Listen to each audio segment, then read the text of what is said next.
Parce que simplement, il va vers là où se fait la croissance. J'ai une histoire à raconter comme ça, il y a très longtemps, à Londres, il y a un de mes amis qui travaillait à la Banque d'Angleterre qui me dit « l'Union soviétique va s'écrouler ». Je lui dis « c'est intéressant, pourquoi ?» Il me dit « parce qu'on voit arriver à la Banque d'Angleterre les lingots d'or où il y a le sceau du tsar ». C'est-à-dire qu'ils étaient vraiment en bas de leur réserve, c'était tout ce qu'il y avait au fond. C'est-à-dire que la Russie était en train de vendre des lingots qui avaient été accumulés sous les tsars, quoi. Et donc ils voyaient le lingot du tsar, et il m'a dit « ça veut dire qu'ils en ont plus ». Et ben je crois que si on allait chercher à Fort Knox, je suis pas certain qu'il y a tous les lingots dont on nous dit qu'ils sont là, qui sont vraiment là, quoi. Ils sont peut-être déjà passés en Chine. Il n'y a peut-être plus 8 000 tonnes, quoi. Mais c'est vrai que dans les années 20, 30, 40, l'or est passé des pays d'Europe aux États-Unis. Et maintenant, effectivement, il passe en Asie. Et le marché, comme vous l'avez très souvent mis en avant, le marché maintenant de l'or, qui devient dominant, se passe en Asie. Aussi bien pour le physique. L'or à Dubaï, c'est tout ce qui est trafic, etc., parce que ça permet d'exporter, enfin, les trafics, Dubaï est place tournante par rapport à l'Iran, l'Inde, etc. Et l'Afrique. Oui. Mais c'est vrai que... Et puis, les Chinois ont mis en place un marché, le renminbi n'est pas convertible, mais si vous avez des renminbi convertibles qui proviennent de négociations faites sur des marchés, par exemple, de matières premières en Chine, vous avez droit à des renminbi convertibles qui vous permettent d'avoir de l'or. Ça revient à avoir de l'or. Et la première, c'est le pétrole. À Shanghai, vous avez un marché futur sur le pétrole, où vous pouvez solder en or. Donc ils sont en train d'établir la parité. Vous savez que si vous regardez depuis un siècle le cours de l'or par rapport au cours du baril, c'est une grande ligne droite. Ça varie autour d'une horizontale. C'est la même chose. On a beaucoup travaillé là-dessus avec Didier. C'est l'idée que dans le fond, il y a trois monnaies. Il y a l'or, il y a le dollar, et voilà, regardez ça, je trouve ça assez rigolo. Pétrole. Oui, alors ça c'est le lien entre la monnaie fiduciaire, là en l'occurrence c'était le dollar en noir, donc c'est du cash ou c'est du T-bill capitalisé. C'est la monnaie noire, donc c'est la porteuse d'un signal, et qu'est-ce qui suit ce signal, ou qui est la porteuse et qui est le suiveur, je ne sais pas, mais autour vous avez en jaune l'or, et en orange, c'est le pétrole. Alors l'or, avant 71, on a pris un proxy qui était l'argent, mais voilà la porteuse. Donc vous voyez bien que ces trois formes de monnaie différentes, l'une c'est quelque part la monnaie thésaurisée, c'est l'épargne thésaurisée, c'est l'or. Le pétrole, c'est l'avenir, parce que de toute façon, toute activité économique demande de l'énergie primaire. Donc celui qui possède de l'énergie primaire possède quelque part le début de la croissance. Et puis ensuite, il y a les taux d'intérêt qui doivent s'ajuster à ça. Et on voit bien qu'à la fois le pétrole et l'or suivent des cycles de même nature, donc ils sont très très liés par le fait que ce sont des matières premières, les deux. Et puis l'autre chose, c'est qu'on voit qu'il y a des oscillations en fait de longue période. Ces oscillations sont à peu près 28 ans, et ces oscillations traduisent la confiance dans le système de la monnaie fiduciaire. Donc aujourd'hui, il est absolument clair qu'une façon de voir l'effondrement de marché obligataire et le fait que les devises fiduciaires, on en suit 28 ou 29, sont toutes en train de rapporter moins que l'or, c'est la preuve qu'il y a une défiance du monde financier vis-à-vis de l'or, c'est-à-dire des valeurs réelles dont vous parliez, c'est-à-dire des titres de propriété, les titres de tête. Et là, on le voit, c'est pas la première fois que ça arrive, dans le siècle, ça arrive tous les 30 ans. Et d'ailleurs, il y a quelque chose de très important sur ce graphique, parce qu'on a souvent cette idée en tête que le dollar aurait perdu 95% de sa valeur au cours du dernier siècle. Vous voyez le petit billet là, qui est tout bouffé au bout d'un siècle, le dollar.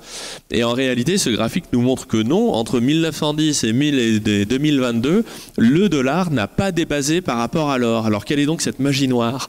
Eh bien, en réalité, c'est que beaucoup de gens confondent la monnaie avec soit un billet ou un dépôt bancaire, et les deux ont pour point commun qu'il n'y a pas de taux d'intérêt. Donc quand vous avez un billet dans la poche, vous financez la banque centrale du pays qui ne vous rémunère pas, et quand vous avez un compte courant à la banque, c'est la banque qui prend le taux d'intérêt à votre place. Et quand vous avez du cash à court terme, c'est-à-dire du 1 mois ou du 6 mois ou même du 1 an, à ce moment-là, vous avez de la monnaie. La monnaie, le dollar, l'euro, le je sais pas quoi, c'est le capital plus le taux d'intérêt annuel. Et quand on compose les deux, on voit qu'il n'y a aucun débasement jusqu'à aujourd'hui, bien qu'aujourd'hui, si on pouvait zoomer, eh bien en réalité, on voit qu'il commence à y avoir un débasement. Par contre, ce qui est critique, c'est que l'or, ça fait quelques milliers d'années qu'on est dessus, 5000 ans à peu près. Par contre, les monnaies fiat, elles ne débassent pas tant qu'elles sont vivantes, mais quand elles meurent, ça va à zéro. Voilà, en quelques années, il n'y a plus rien à circuler, il n'y a plus rien à voir. Donc, il faut bien avoir... Quand on a ça en tête, on se dit, c'est marrant. En fait, en fonction des cycles, et là, c'est pour lancer Didier, en fonction des cycles économiques, en fonction de ce qui se passe dans le pays, l'or devient une valeur de premier ordre, ou alors c'est la monnaie fiat du pays qui devient une valeur de premier ordre. Et là, c'est là où Didier commence à venir avec ses modèles en disant attendez, il y a un pattern, il y a des choses à voir. Oui, il y a d'intéressant à dit, c'est que l'or, ça sert à faire le lien entre la livre sterling et le dollar quand ils sont pas prêts tous les deux. Si vous voulez, il y en a un qui meurt, l'autre qui naît, et en attendant, de 1930 à 1920 à 1945, c'est pas plus mal d'attendre avec de l'or. Faute en grive, on mangera du merle, quoi. Voilà, mais surtout, on est tranquille, ça vaudra toujours quelque chose. Et puis maintenant, en fait, les États-Unis, c'est devenu un pays biculturel. Prochaine fois que vous serez aux États-Unis, vous regarderez un billet, c'est marqué d'un côté In God We Trust, et le côté, c'est marqué en espagnol Papel del culo. Vous verrez, hein, c'est marqué. Hein. Oui, une autre façon de le dire, c'était le titre de cette slide, c'est que vous avez deux types de monnaies. Vous avez, alors ça c'est pour utiliser le langage des gens qui aiment les cryptos, mais c'est la preuve de travail ou la preuve d'enjeu. L'or est une preuve de travail. C'est même une preuve de travail réussie, puisque ça l'a été depuis l'Antiquité. Donc c'est une épargne sur du travail réussi, c'est-à-dire considéré comme réussi par l'ensemble de la communauté. C'est une preuve de travail. Et toute personne qui a une pièce d'or dans la main sait que quelqu'un a dû travailler dur pour l'acquérir. Et d'ailleurs, c'est très très difficile d'aller chercher de l'or. Pour trouver un gramme d'or, il faut à peu près aller piocher une tonne de minerai. Hein, donc c'est beaucoup de travail. Et par contre, vous avez en face la preuve d'enjeu. Et la preuve d'enjeu, c'est simplement le prince. C'est le prince qui imprime un billet et qui dit, bon, maintenant c'est le billet, vous allez l'utiliser. Et pourquoi vous allez l'utiliser ? Parce que je suis le prince d'une communauté qui est puissante, qui a une armée, et donc qui impose cette monnaie comme utilisation, en tant qu'utilisation. Donc il y a cette bataille entre la preuve d'enjeu et la preuve de travail. Et si aujourd'hui nous avons les monnaies preuve d'enjeu qui sont en train de se débaser par rapport aux preuves de travail, c'est quelque part le signal que nos princes n'ont pas très bien géré la monnaie. Et vous avez parlé des crypto-monnaies, et c'est vrai qu'effectivement, alors c'est peut-être une question... Oui, non, mais vous également. C'est peut-être une question de vénération. C'est vrai que nous, les vieux couillons, les vieux crabes, on a envie de se dire quand même, effectivement, l'or, ça représente quelque chose, ça fait des milliers d'années que ça dure. Les crypto-monnaies, on a bien vu l'engouement qu'on a eu, parce que le Bitcoin est une construction très intelligente. 21 millions de jetons, on est à peu près à 20 millions. Donc effectivement, c'est formidable. Le Bitcoin est une construction et la blockchain est vraiment une chose formidable. Le problème, c'est que des monnaies, on peut en créer autant qu'on veut. On peut avoir Charles Coin, Didier Coin, on peut en créer autant qu'on en veut. Donc effectivement, quelque part, le marché, la hausse que l'on a eue sur les crypto-monnaies depuis le début de l'année, et le Bitcoin en particulier, montre bien que quand même, les jeunes générations se sont dit, effectivement, il faut se défier de la monnaie.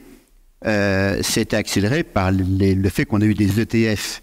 Et c'est aussi, à mon avis, la faiblesse du système. C'est qu'il y a un marché sur les bitcoins, mais c'est un marché aujourd'hui, le marché des ETF, il est sur des produits dérivés. Il n'y a pas un échange. Quand on va être à presque 21 millions de bitcoins, qui est-ce qui va faire un prix du bitcoin ? Donc, à mon avis, on est en train de faire une construction sur un château de sable. Peut-être qu'il montera à 100 000, 200 000 $, je n'en sais rien. En tout cas, pour des gens comme nous, c'est difficile, pour moi en tout cas, c'est difficile d'avoir ça. Mais ça traduit quand même, le fait qu'il y ait des acheteurs de ça, traduit bien le fait que beaucoup d'investisseurs ou de gens qui ont une épargne se disent le papier-monnaie fiche le camp. C'est quand même un élément important. Alors, juste une chose sur le Bitcoin, en fait, quand vous dites qu'on peut créer autant de crypto-monnaies qu'on veut, oui, mais en réalité, c'est à mettre en parallèle des monnaies en preuve de travail. Et d'ailleurs, preuve de résultat, c'est mieux, on avait discuté, mais en fait, c'est pas de la preuve de travail, parce que vous travaillez ou vous travaillez pas, le monde s'en fiche. Ce que le monde mesure, c'est le résultat. Et si vous avez une pioche magique qui vous permet de piocher 1 gramme d'or toutes les 5 minutes sans faire les efforts qu'il faut pour remuer une tonne de terre, l'or vaudra la même chose.